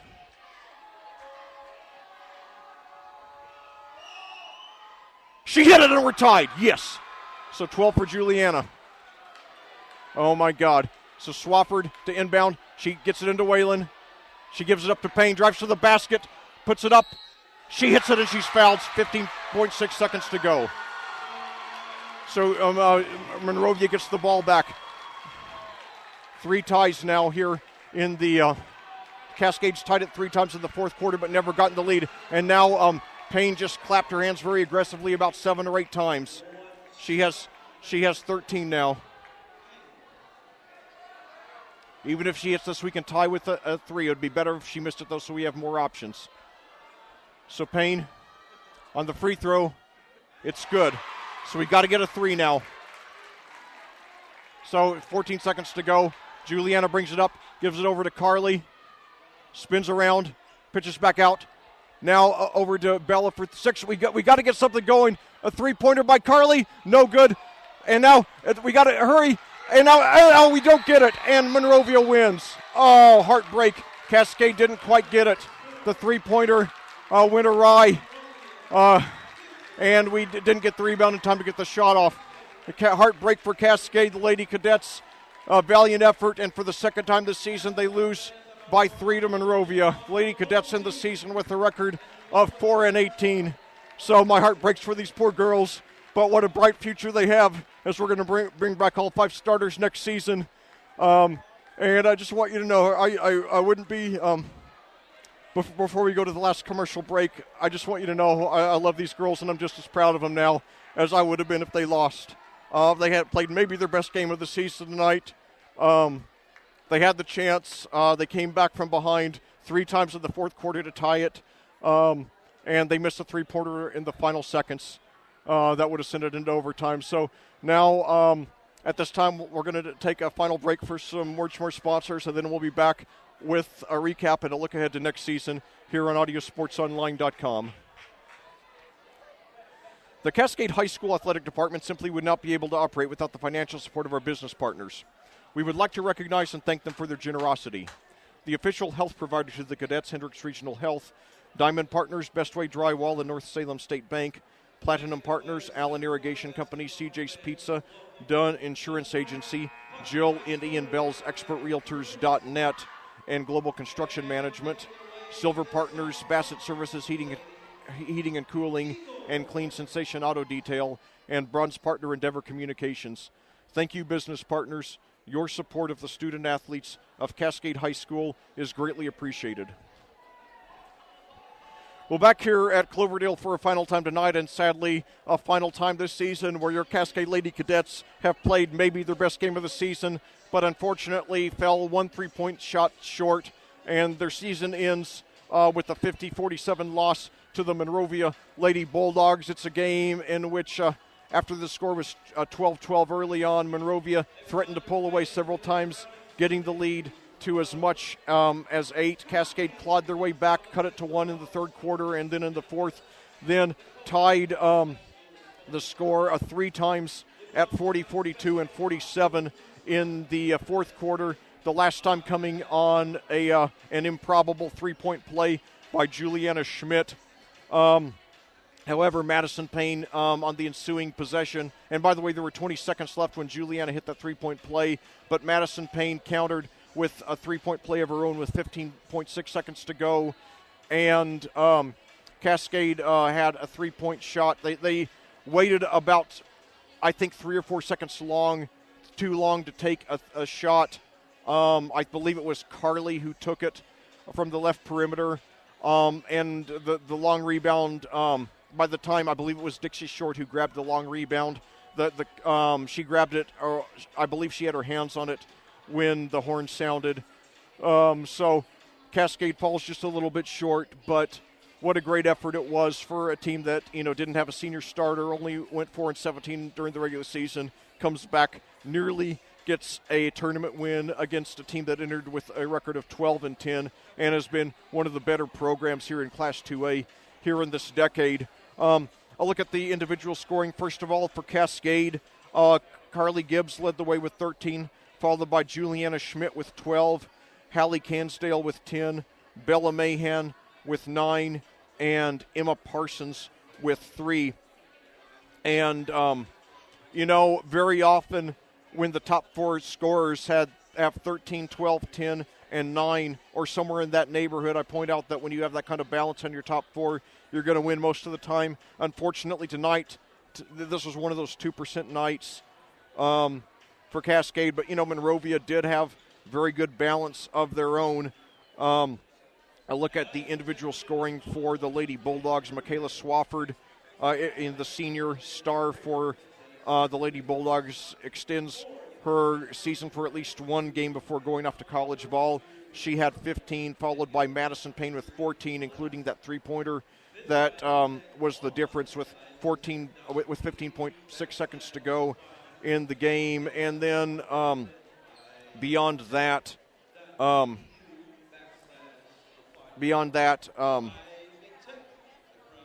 Grace Whitaker had 7, and then J.C. Whalen had 6. Mallory Willett had 6, and Ashley Smith had 2. So in the even while Cascade's top 4 scores had 13, 12, 10, and 9, Monrovia's top 5 scorers had 15, 14, 7, 6, and 6. So, certainly it was a great effort by both teams. Cascade played very possibly their best game of the season. Even though they won that Cecina game a couple of weeks ago, which turned out to be their only win in their last 13 games, they were up against a tougher opponent tonight. And I really think, all things considered, that this was an even better performance.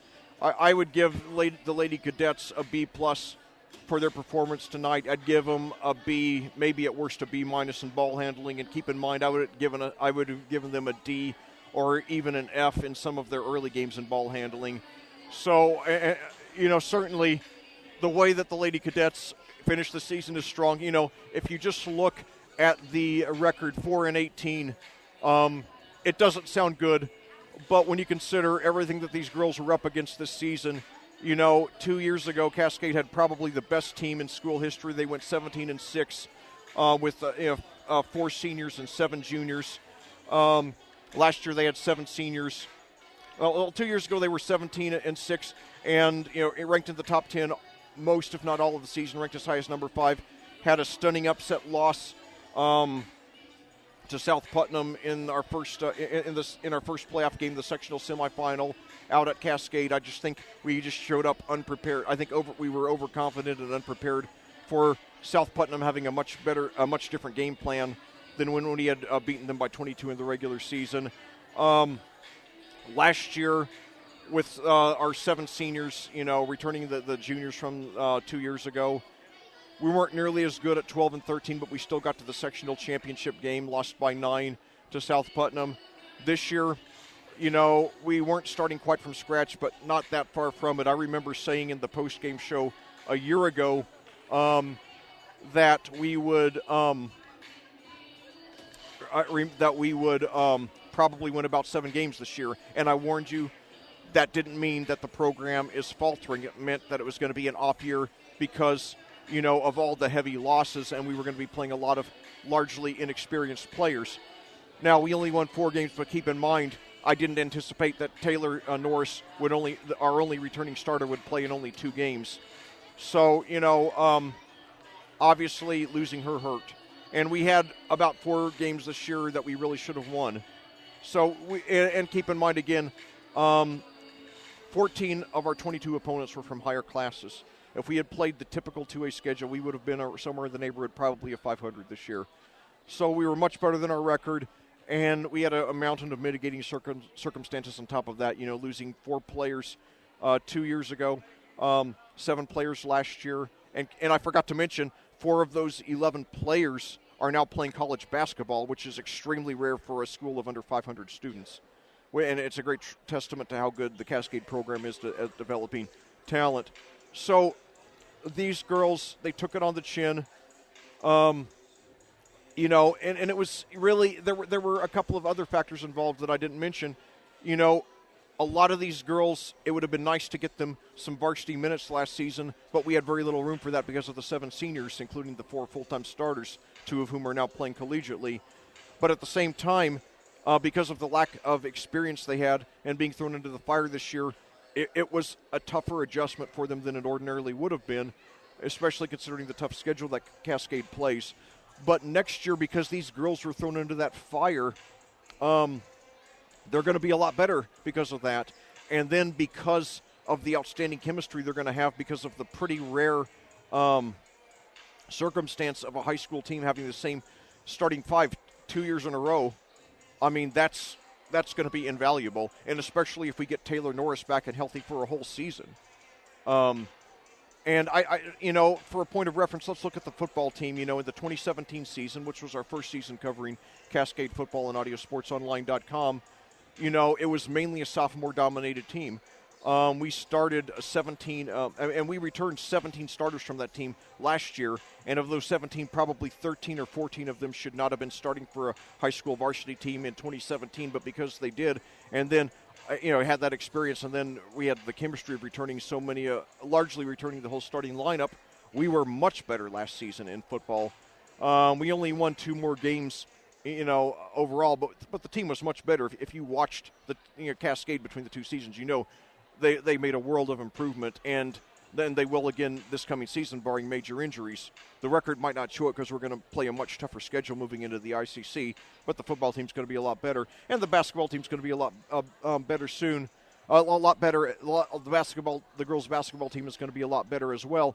So let's take a look ahead to the 2019-2020 Cascade Lady Cadets. What we need to work on most of all is the ball handling. Now, I've been saying that all season, but I feel a little less urgency with that right now because we came so far from it. Our ball handling hit rock bottom. The first 11 games, we never had fewer than 19 turnovers in a game. Then it hit rock bottom on my birthday, December 14th, with that awful 71-27 loss down in Spencer against Owen Valley on my 48th birthday. In which Cascade committed an extraordinary 33 turnovers. But then after that, they finally started to get the ball handling together. And tonight was probably the best it's been all season. I don't think we had more than 5 or 6 unforced errors tonight. So what we have to remember now is that the 2019-2020 season does not start in November. It starts literally right now. We have to spend the summer, these next 270, 280 days, with a lot of hard days in the gym, continuing to perfect our ball handling. I think we've got it up to about B- level now. If we can get it up to, and if we start working on it now, we can get it up to A level by November. We also need to improve our free throw shooting by a wide margin. We hovered around 50%, 55% through a lot of our games this season. We need to get it a minimum of 70% next season. And we need to overall just improve our shooting. The one problem is that we did not have a player average double figures this season. We had Carly coming in just under the wire, at 9.8, Hallie at 8.2. What we need to do next year, and tonight we had 3 players in double figures while we had Bella just under the wire with 9. We have to start getting at least a minimum of 3 regular double-figure scores next season. And so if we can do all those things, that is A-level ball handling, 70% free throw shooting. I mean, you get better than 70%, so be it. But we got to get it at least 70%. We have to start making – we can no longer afford to let other opponents believe – that every time they foul us, chances are we're gonna miss at least one, like with Shaquille O'Neal, and we got to get at least 3 players averaging in double figures. Another thing we need is a better bench. That's one thing we did not have this season. We did not have one reserve averaging at least 3 points a game. Now, if we get Taylor Norris back playing at 100%, being healthy the whole season, then we're going to go a long way toward achieving that. Assuming everybody else stays healthy. And what I would like to see, I'd like to see starting the same 5 except having Taylor back in the starting lineup and then having Bella as the 6th man, or I guess I should say 6th woman since this is girls basketball. Because I think Bella, being that she started becoming a pretty good 3-point shooter and sometimes had some 3-point binges this season, had 3 of them tonight, in fact, that she hit. If we can get that where, we have some instant offense off the bench like Hannah Rasnick was a couple of years ago, then I think we're going to be in very good shape down the stretch. And then, looking at who else we have on the team right now, potential players to fill into that role. We've got the Gutig sisters. We have both Liz and Lauren, did a little bit off the bench this year. Liz will be a senior next year. And Lauren, and she was in the game she played, she averaged nearly 3 points. And she did have that knee injury around the middle of the season. But if she's back at 100% next season and if she can give us 4 or 5 points off the game, off the bench, that'll be good. And then, her younger sister, Lauren, played a few minutes as a freshman and she showed some promise as well. And then in addition to that, one player I really want to see a lot more of next season is Cora Laposa. She barely played varsity ball this year, but she is 6'1" already. Hopefully she'll grow a little bit more, but if she can even, be an adequate inside player, give Carly some relief off the, give Hallie some relief off the bench, and maybe even combine with Hallie to be a Twin Towers combination at times, and help us plug the lane and go for and get a lot of rebounds and a few block shots. Then that's going to make us even more dangerous. And finally, we need to get more inside-outside balance. We need. Hallie is a ferocious rebounder. She doesn't have a lot of athletic ability, but she has a lot of size at 5'11". If she grows some more, that's great. But even if not, she uses her body so well. She goes ferociously after every rebound, and if we get her in the habit of doing that. She's in the habit of doing that, but if we get in the habit of throwing the ball into her more, making her one of our first 2 or 3 options on offense, and she starts scoring 12, 14 points a game regularly and commanding more defensive attention, and then Bella, gets open for more three-point shots because the defenses can't afford to clamp down on her as much, and then if Juliana hits more three-pointers like she did tonight, she hit 3 of them tonight, then we're going to be a very balanced team. And on top of that, I'd like to see Emma, become more of a playmaker.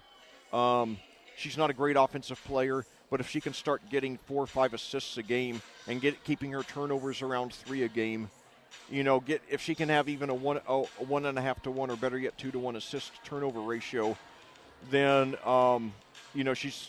then we're going to be even more dangerous. And finally, one of the most inspirational things I saw from Cascade all season was in the Cicino win, the way Carly in the second half just took over like a mad woman, and I mean that in the most complimentary way, like just a woman possessed, like she was going to win the game if it was the last thing we ever did, if it was the last thing she ever did. And we were on an 8-game losing streak that night, and I'm even more thankful for that, that win now, because had we not gotten that win, then we would have finished the season on a 13-game winning streak, which would have been very bad for morale. So I want to see that kind of leadership next season. Carly and Bella and Taylor will be the major seniors on the team, and in addition, we're going to have and then Liz Gutik will be a senior as well. So those will be the 4 seniors who we have next season, and so really. It's very exciting to think about what's ahead, and I think that a lot of teams next year who look at this record, that Cascade's coming off a 4-18 record, they're going to be in for a very unpleasant surprise next year to see that it's going to be night and day. So anyway, a lot to look forward to for cadet basketball for the 2019-2020 season.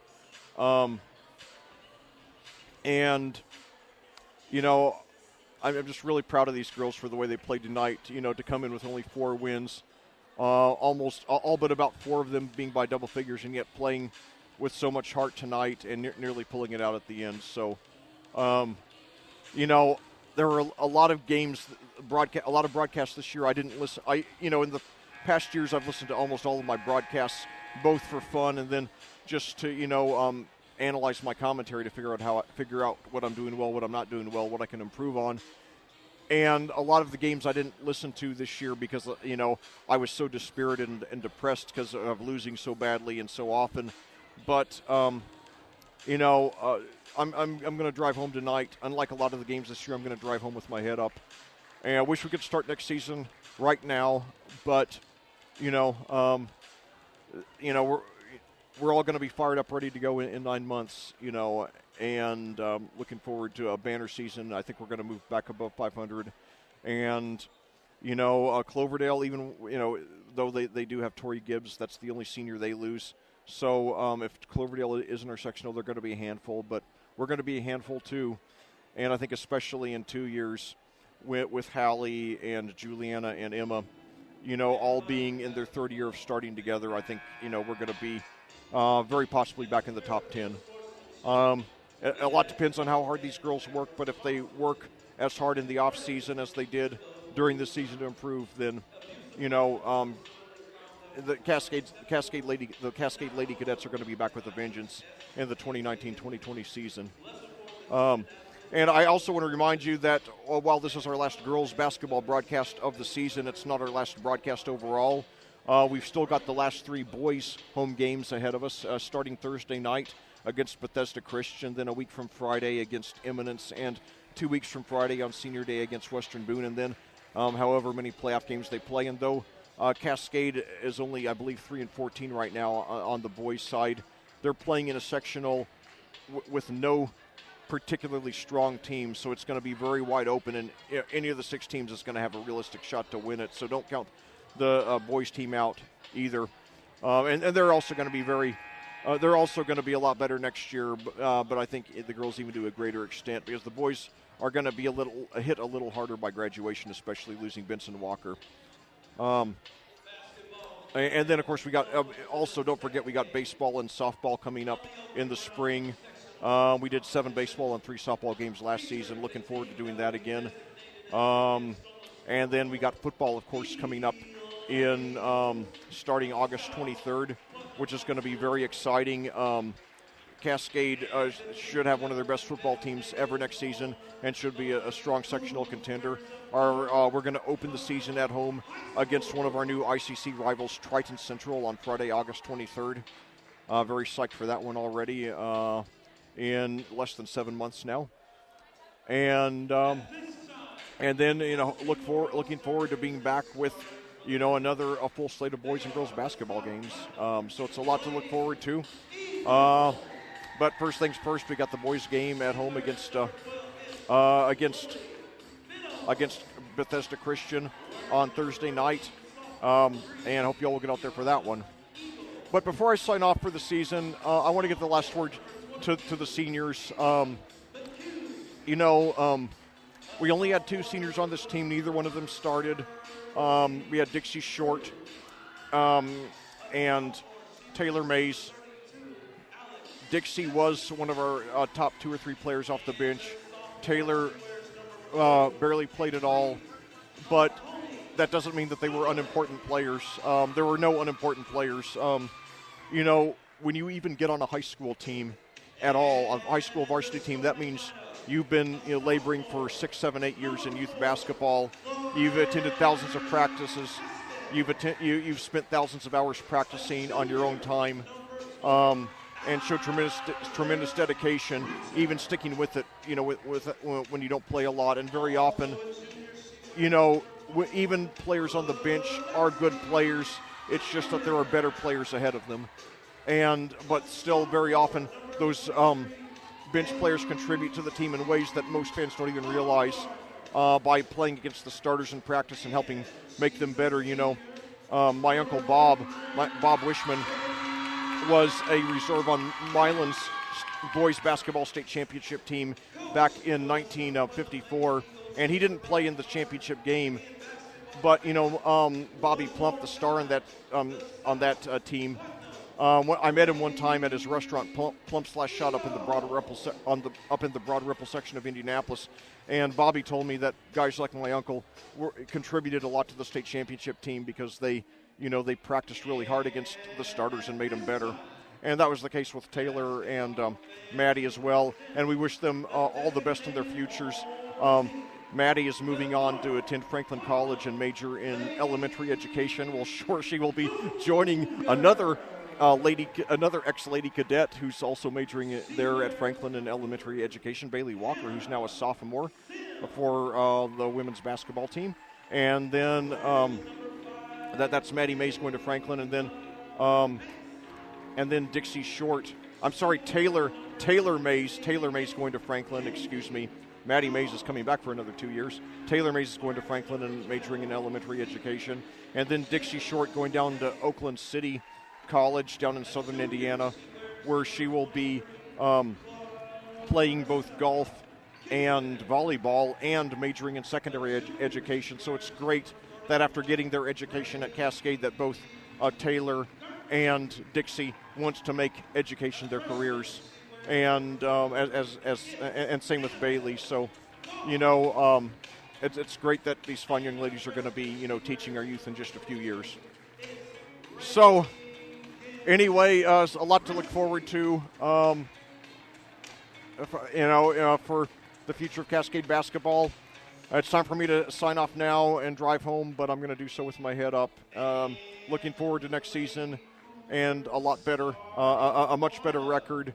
And but while this season was hard at times, the losing did wear a lot of us down, including me. When we have a much better team a year and 2 years from now, we're going to look back at this and realize that it was a season in which these girls turned into women being thrown into the fire, and we'll realize that without all the lumps they took, being thrown into the fire, probably before they were ready to be varsity starters, that it'll be part of the reason that they end up being so successful later, and hopefully have some of the best teams in Cascade history and help keeping us move toward our goal of becoming an annual contender for the Class 2A state championship. So once again, your final score here tonight at Cloverdale, Monrovia 50, Cascade 47, but the Lady Cadets play possibly their best game of the season and make us proud with a lot of heart and determination, and setting us up to have a banner season in 2019 and 2020. Well, this concludes our broadcast. As always, thank you so much for joining me, and I cordially invite you to do so again Thursday night at 7:15 for the pregame show as your Cascade Cadets challenge the Bethesda Christian Patriots in boys basketball action, and then in 9 months as we tip off another exciting season of Cascade Lady Cadets basketball. Until then, for audiosportsonline.com, this is Lec Zorn reminding you there is a difference only you can make.